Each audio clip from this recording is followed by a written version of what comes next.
Hello, welcome to Elementary Gyan. The topic of today's video is the structure of an atom.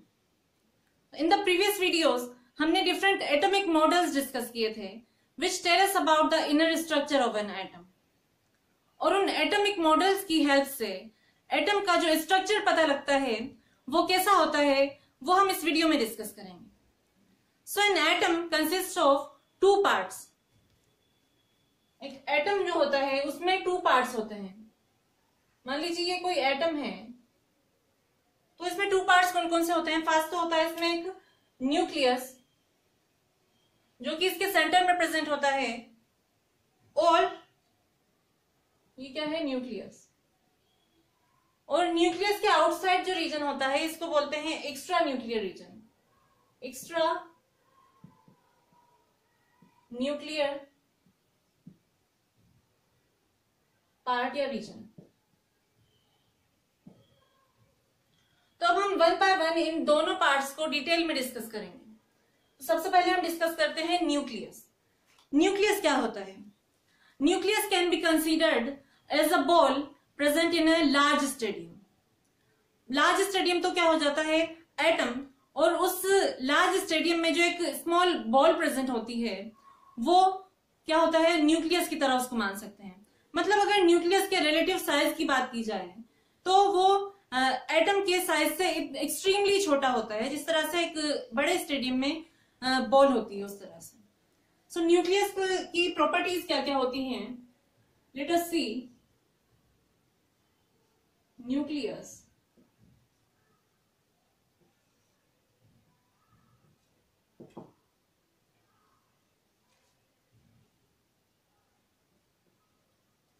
Nucleus is situated at the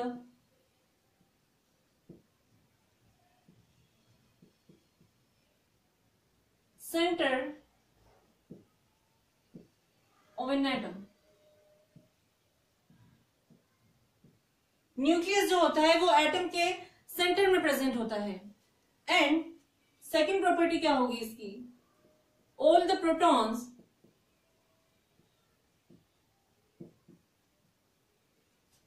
and neutrons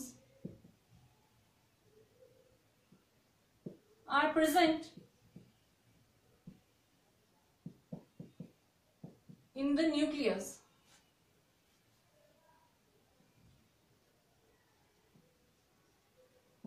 Therefore,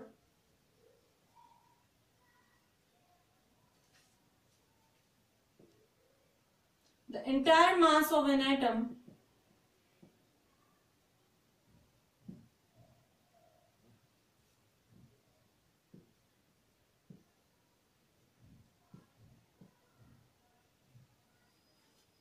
is almost concentrated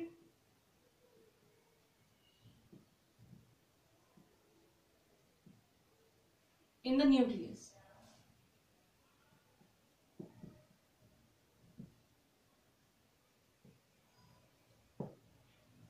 क्योंकि ये जो nucleus होता है atom के centre में present, उसमें क्या होते हैं, प्रोटॉन्स एंड न्यूट्रॉन्स प्रेजेंट रहते हैं. और क्योंकि एटम में इलेक्ट्रॉन्स का जो मास होता है वो नेग्लिजिबल होता है, तो जब प्रोटॉन्स और न्यूट्रॉन्स न्यूक्लियस में प्रेजेंट हैं तो जो एटम का एंटायर मास होता है वो न्यूक्लियस कैरी करता है. अब थर्ड प्रॉपर्टी इसकी हो जाएगी, द ओवरऑल चार्ज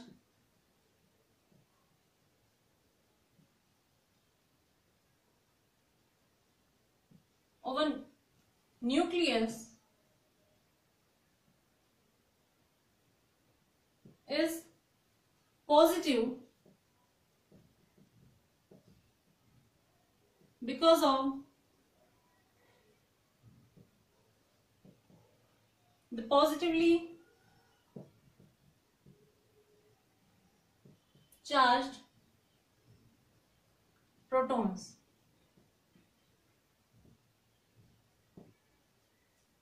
मतलब न्यूक्लियस पर जो ओवरऑल चार्ज होता है वो क्या होता है, पॉजिटिव, क्योंकि न्यूक्लियस में कौन कौन से सब एटॉमिक पार्टिकल्स प्रेजेंट होते हैं. एक तो होता है प्रोटॉन और दूसरा होता है न्यूट्रॉन। लेकिन न्यूट्रॉन जो होता है वो न्यूट्रल होता है, मतलब उस पर कोई चार्ज प्रेजेंट नहीं होता है। इसीलिए जो न्यूक्लियस पर चार्ज होता है वो क्या होगा, positive, due to the presence of positively charge protons. अब नेक्स्ट प्रॉपर्टी है इसकी, इसका जो साइज होता है न्यूक्लियस का साइज वो एक्सट्रीमली स्मॉल होता है एटम के साइज से, और the size of the nucleus of an atom is of the order of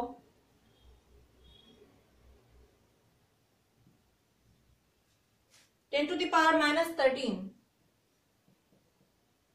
centimetre. इतना छोटा इसका साइज होता है न्यूक्लियस का। And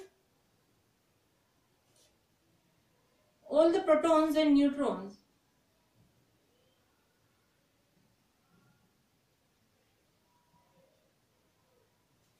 are collectively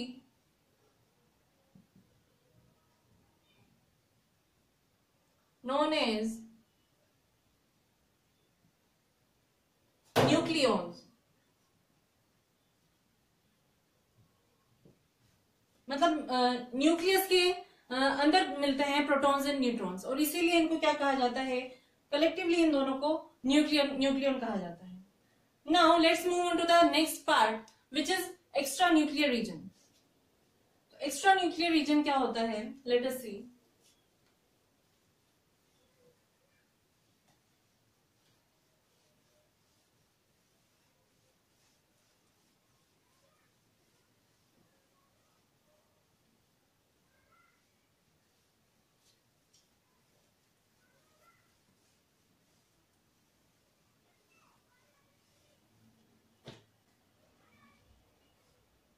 second part है एक्स्ट्रा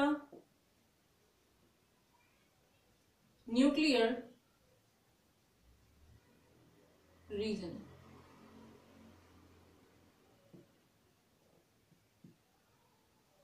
अब ये क्या होता है, एक्स्ट्रा न्यूक्लियर रीजन और region outside the nucleus in an atom, इसमें क्या होता है, इसमें इलेक्ट्रॉन्स प्रेजेंट होते हैं। और ये जो एक्स्ट्रा न्यूक्लियर रीजन होता है ये डिफरेंट रेडियस के डिस्क्रीट ऑर्बिट्स में डिवाइड रहता है, जिन ऑर्बिट्स में इलेक्ट्रॉन्स रिवॉल्व करते हैं।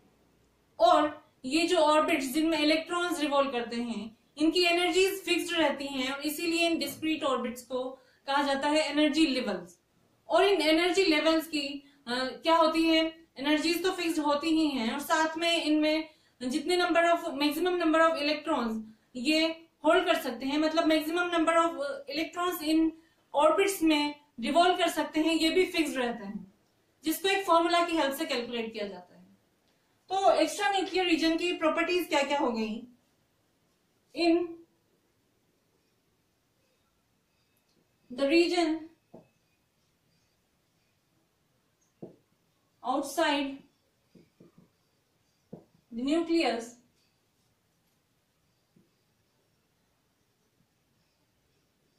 electrons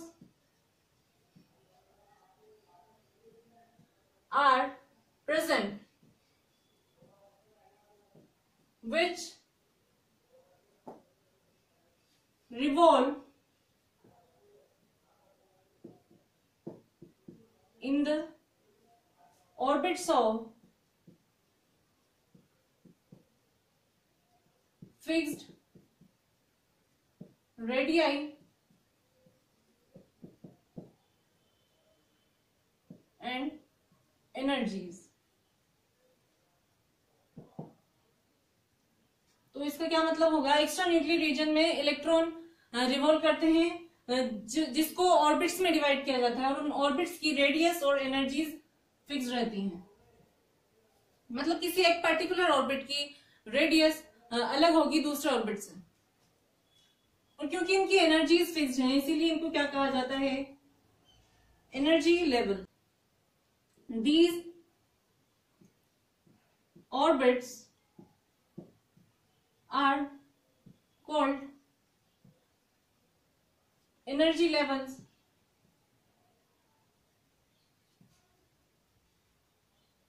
or shells. Next, these energy levels are numbered as 1, 2, 3, 4 as we move outwards from the nucleus, or represented by the letters K, L, M, N. These orbits or energy levels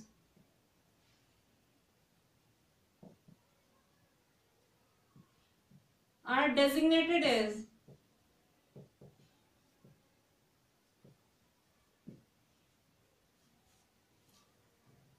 K, L, M, N and so on.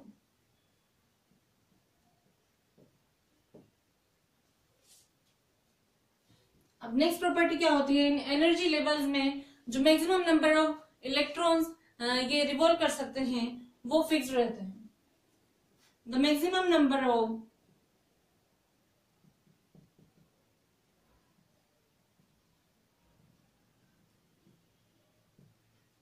electrons that can be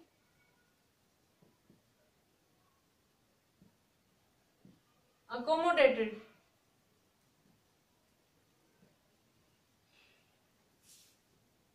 in an energy level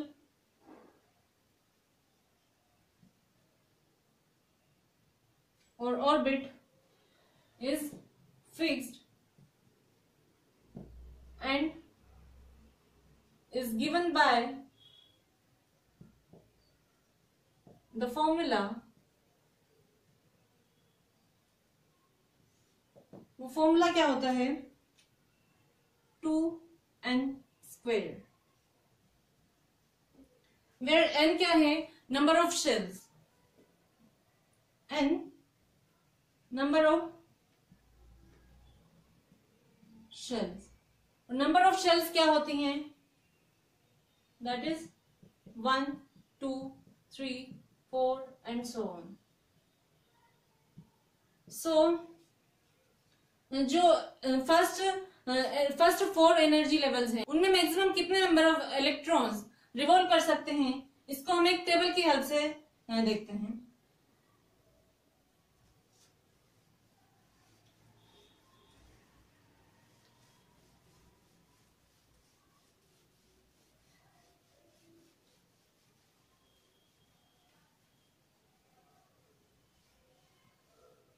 तो इस table में कौन कौन से columns होंगे, first तो हम लिख लेंगे शेल्स,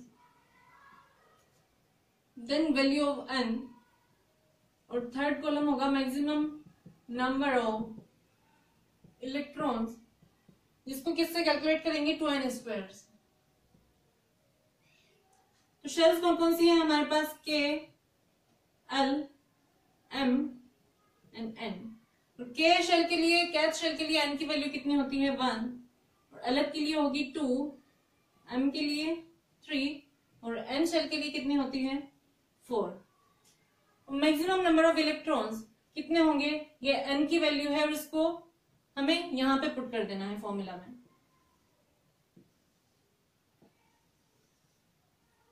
तो कैथ शेल के लिए मैक्सिमम नंबर ऑफ इलेक्ट्रॉन्स कितने हो जाएंगे, 2 इंटू स्क्वायर ऑफ 1, कितना आएगा, 2. देन LH शेल के लिए 2 इंटू स्क्वायर ऑफ 2, कितना होता है, 2 का स्क्वायर, 4 इंटू 2 कितना होगा, 8. एंड देन M वाली शेल के लिए कितना होगा, 2n² की वैल्यू, 2 इंटू 3 का स्क्वायर मतलब 2 इंटू 9, स्क्वायर ऑफ 3 क्या होता है, 9 होता है. तो 2 इंटू 9 कितना होगा, 18. और इसी तरह से N वाले शेल के लिए 2n² की वैल्यू हो जाएगी 2 इंटू 4 का स्क्वायर 16, 2 इंटू 16 32. तो ये क्या है, ये सब वैल्यूज आ गई मैक्सिमम नंबर ऑफ इलेक्ट्रॉन्स की जो इन शेल्स में रह सकते हैं. तो मतलब इन दोनों पार्ट से क्या पता चलता है, एटम का स्ट्रक्चर कुछ इस तरह से होता है कि इसके सेंटर में एक न्यूक्लियस है जिसमें क्या रहते हैं, प्रोटॉन्स एंड न्यूट्रॉन्स, और ये पॉजिटिवली चार्ज है, पॉजिटिवली चार्ज है, और इसमें प्रोटॉन्स एंड न्यूट्रॉन्स होते हैं, ठीक है। And this nucleus is surrounded by different energy levels, जिनकी रेडियस क्या होती है, डिफरेंट होती हैं, और एनर्जीज में इनकी डिफरेंट होती हैं, इसलिए इनको क्या कहते हैं, energy levels.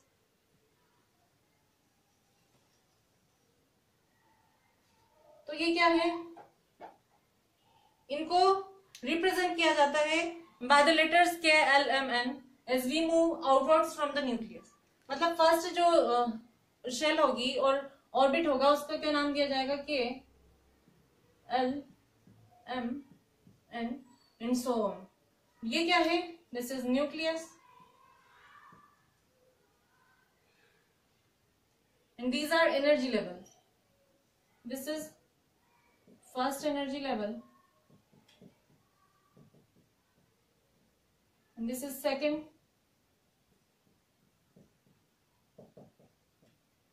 this is third,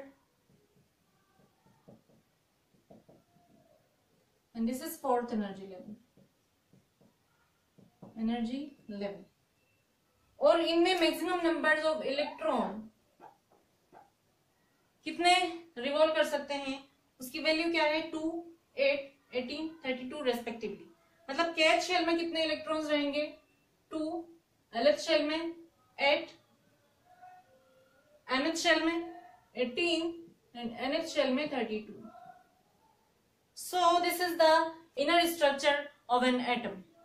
So I hope this video will be helpful for you। अगर आपको अच्छी लगी हो तो please like and share and also subscribe to my channel Elementary Gyan।